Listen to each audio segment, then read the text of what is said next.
Okay, everybody, welcome back to my eBay shop. It's, what day is it? Monday night.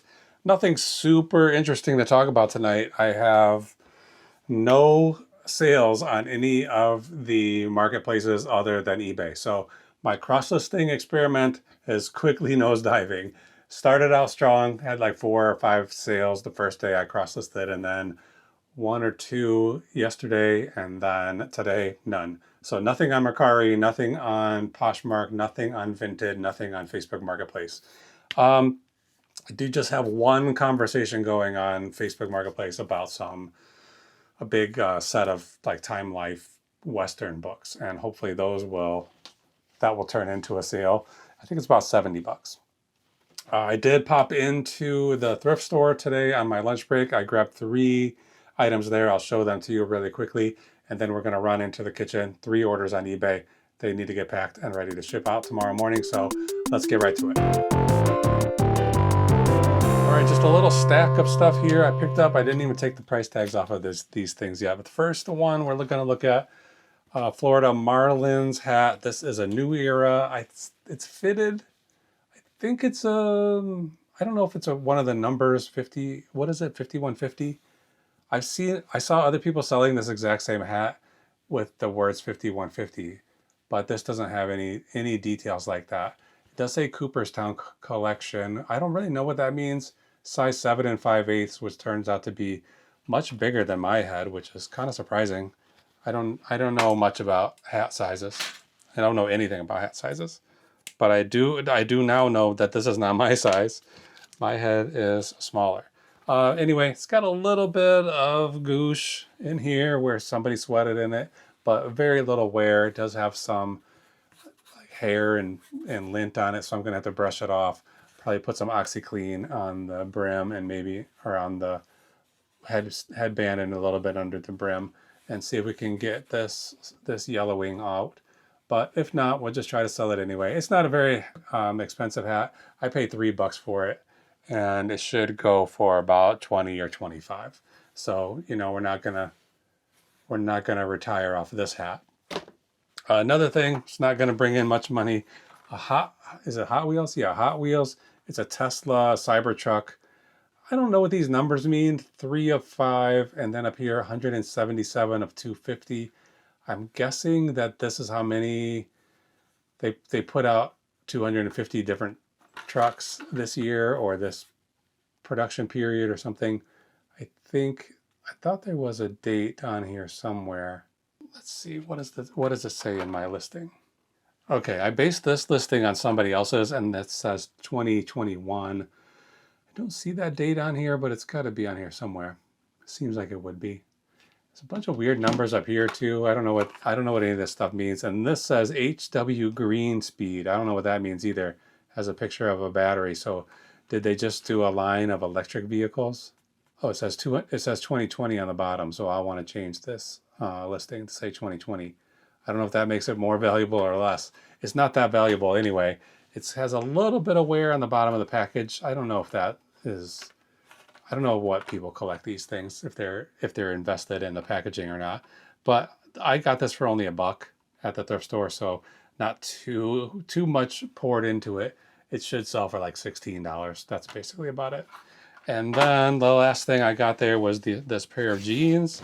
I grabbed these right off the rack. Today was 50% off day, so these are supposed to be $6. Now I paid $3 for them, 50% off every Monday. And I don't know too much about vintage Levi's, but there's something about 501XX that makes them a little bit more valuable. I don't really know what the XX stands for.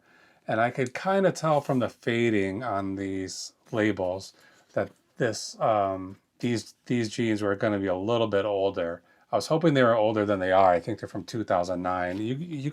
Sometimes you can decipher. There's information on the tags, the care tag.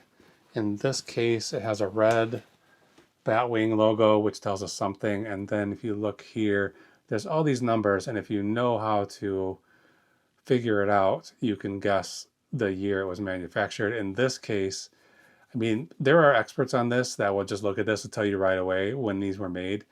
I'm not one of them. Every single one I've looked at has different numbers, and there's no way to pinpoint. Like, okay, right here, there's a set of 4 numbers. So this is, could this be March of 2009? Over here, there's a set of 4 numbers. So this could be April of 1993, maybe. Who knows? They're not that old. I just took a picture, put it into ChatGPT. It told me this is the right number. These are made in March of 2009. So I guess like that's pretty old, really. That's what, like 17 years ago? Is that right? Am I doing my math right? So they're pretty old to be brand new. They are a little bit of a weird size, 29 by 34, pretty skinny and tall. And they are called shrink to fit, so you can expect them to shrink. It says if your waist size is 27 to 36, increase size by 1 inch. I don't know what that means. But you're supposed to expect these to shrink by at least 10% over the time, over the the first number of washes. Look for the red tab. There it is. Anyway, $3 I paid for those after tax, $3.30 or something. When I was trying to decipher the tags using ChatGPT, it suggested that there's somebody else selling this exact same pair on eBay for $93 and something. So I thought, oh great, they're going to be worth $90. But then when I looked them up on eBay myself, that person is way out of line with anybody else selling similar jeans of this vintage, of this style, and these are probably worth $60. But still, I only paid $3 for them, so I'll take $60. I would have been happy to take 90, but 60 is where we're gonna land. Probably end up taking 45 or 50, really, realistically. We'll take an offer on those maybe. Who knows? Right now, that's it. The 3 things. It's already getting late, so I'm not gonna get these things listed right now. It's already 11:30. The hat needs a little bit of attention. The taking photos of jeans is too much work for this time of night. I'm going to take a picture of this Cybertruck, and then I will meet you in the kitchen at the packing bench, and we'll get today's orders packed up. Okay guys, we just have 3 orders going out today, so let's get them done quickly. There's one is on the floor, and the other one is a FootJoy polo shirt that has embroidered on the chest TPC Tampa Bay. Tampa, I don't know what TPC stands for, but it says Tampa Bay on it. Nice FootJoy golf shirt, polo. This is a good brand, and they have logos on the sleeve or on the chest. If you get the right thing, it can make them quite a bit more valuable. This one I paid $2 for, the same thrift store where I bought the stuff I was showing you earlier. I paid $2.14 after tax, and I sold it for $36.99 with free shipping. So we're trying to keep the shipping as low as possible. Let's do a little bit of testing here. It looks like it's going to be $6.25 at like 12 ounces, which is about what it weighs with the package. If I do 1 pound, 12 ounces, we're at $7.02, and if I do 2 pounds, we're at $5.93. So this is in a situation where getting to 2 pounds is going to be 2 pounds over 2 pounds. 2 pounds and 1 ounce at least is going to be better for us. So this is going to drop it to $5.93 by controversial, and I've had some issues with this already, but I'm going to put some books in this box. I put a note, I wrapped them up like a present, and I wrote, thanks, hope you enjoy these free books. And I'm putting that in the box to make this thing get up to 3 pounds, the 3 pound range. I'm going to put some paper in here before the shirt to fill up a little bit of this space. And then we'll put the shirt in here, close it up. And this guy's gonna be wondering what these books are about. But we know what it's about. And it is questionable whether it's a good idea to do that or not, but I'm saving $2. I mean, it's not much per package, but over the course of a year, saving $2 on enough packages can be quite a big savings. I'm shipping out thousands of packages every year. If half of them I can save $2 on, then we're going to be doing pretty good. So let's get a complete weight on this. 2 pounds 8 ounces. And that box is 13 by 11 by 3. Whoops, I accidentally put 2 pounds 8 ounces, 7 pounds 8 ounces, $5.93. So that's the cheapest we can possibly ship this, at least as far as I know. And that's not too bad for this. So, okay, let's get some notes. SS, Georgia. So I guess Georgia's pretty close to Florida. Maybe this golf course is right across the border. Okay, next thing I have is this HexClad. This is a pan for like deep frying chicken. I have several of these boxes that are exactly the right size, I think. So we're gonna have to put some bubble wrap in here. I'm just gonna put it, I don't know what I'm gonna do, because the bubble wrap isn't really big enough to go around the pan. The pan's 14 inches. I think it's 14 inches. And this bubble wrap is probably just about 12. So I'm throwing that box on the floor and I'm going to cut some strips of this bubble and at least wrap it around a few times. This is a relatively valuable pan. If it had the lid, it's probably at $90 to $100, maybe more. This one doesn't have the lid, and it has some wear to the surface on the inside and some scrapes to the stainless steel on the outside. So I had it listed, I think $75. I paid $20 for it, so we're not going to really make a huge profit on this. But I think I had it at $75, and somebody sent me an offer, and I met them in the middle. I think they sent me a $60. Maybe I had it at $79. I can't remember. In any event, I met them in the middle of whatever they offered, and we ended up at $69.50. They accepted that offer right away without any hesitation. So I guess this is a good price, but I did pay $20. So let's see, we're gonna probably make about $40 on this pan, something around there. I'm gonna try to put this bubble wrap, one stripe going in one direction and one going in the other. This would be a good situation where filling that pan with paper would give something for the bubble wrap to press up against, but don't feel like doing it. So there's a couple of wraps. I think I'm going to need more bubble wrap than that. Do another wrap going around the long way. I'm going to protect these handles and the bottom of this pan as much as possible. Might be a fool's errand, but we're going to try to keep it safe. I mean, for me, I'm not going to be making a huge amount of money, but somebody spent almost $70 on this pan. I want to get it to them in good shape. We're probably going to have to put a lot of paper around it as well. Let me get this box back up here.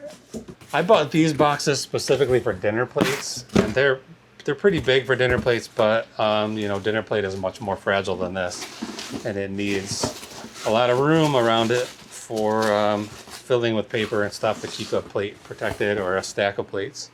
I ran out of these boxes, and then as soon as I did, I had a run on dinner plates. I sold quite a few, so I ordered more of this size box.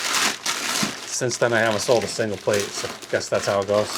Okay, one more little round of paper, I think. Okay, this one's gonna be pretty heavy, so I don't think we're gonna have to worry about 3 to 5 pound range. It's probably going to be more like 7 or 8. And I think this is going all the way to Oregon, so it's probably going to be quite a lot of shipping. Maybe that's why they really wanted to get the discount. Okay, I'm going to put some tape on the edges here and on the bottom as well. The bottom feels a little nicer. Okay, let's get this on the scale. 6 pounds even, so we might be in the under 5 pound range. 6 pounds even. 15.16. If I go to 6 pounds 1 ounce, it goes to 15.92. So I think we're probably not. I think we're probably going into a rural area. And this is what? 16 by 16 by 5. Let's 14.94 ground advantage. Let's see what it is. I'm gonna have to take this to FedEx. I'm gonna save like close to $3 by dropping this at FedEx tomorrow. I don't love doing that because it's just a little bit inconvenient, but it's not that big of a deal. Okay, and then we have one more thing. It is a DVD. This is a Criterion Collection. It's not a DVD, it's a Blu-ray. Criterion Collection of David Fincher's movie, The Game. So I'm not sure why somebody bought this from me, because they could get it a lot cheaper if they buy it directly from Criterion. The last time, periodically, maybe once a year, maybe once every 2 years, Criterion has a 50% off everything sale. And I've never really taken advantage of it before, but this time when it came around, I did a little bit of research, trying to figure out which things that they have for sale now are most likely to go out of print soon. And I basically was just speculating. Like, if I buy these for half off, I'll put a high price on them and I'll sit on them until they go out of print, and then I can sell them for quite a lot of money. So in this case, in my notes, I have said that I spent $24.84 on this disc. I didn't pay that much for it because I just got everything that I ordered, and then I just divided up the cost evenly. So I probably spent a little bit less than that on this for real, but I put that price on it anyway, the cost of goods. So I sold it for $50.99 plus shipping. So I probably really paid like $12 for it or something like that. It only weighs 9 ounces. It's gonna go medium mail. It's only going to, this is going to eBay international shipping. That's my only guess of why this person would have paid more, because I'm gonna ship it to them overseas. I mean, they probably paid a pretty high amount of shipping on this too, after paying for the international shipping. I don't know exactly what they would have paid for it, but I'm sure it wasn't cheap. Dropping everything tonight. This is going to EIS. That's all I really need to know.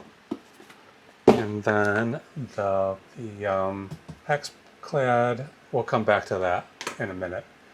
Okay, I'm gonna buy these labels. That's the only 3 orders we have today, and then I'll come back, give you the breakdown of profits.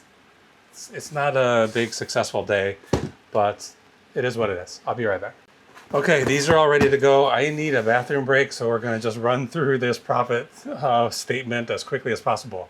The FootJoy polo shirt earned $23.96 after all fees, after shipping, after cost of goods, $23.96.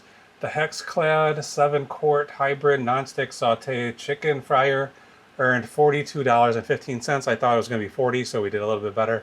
And then the Game, the Criterion Collection Blu-ray, $18.64. We're looking at a total profit today of $84.75 out of those 3 sales. Almost exactly the same amount that we made yesterday, $84.45. So that's a good coincidence. And that's it for tonight. I need to get out of here, so I will talk to you tomorrow. Have a good night. Bye.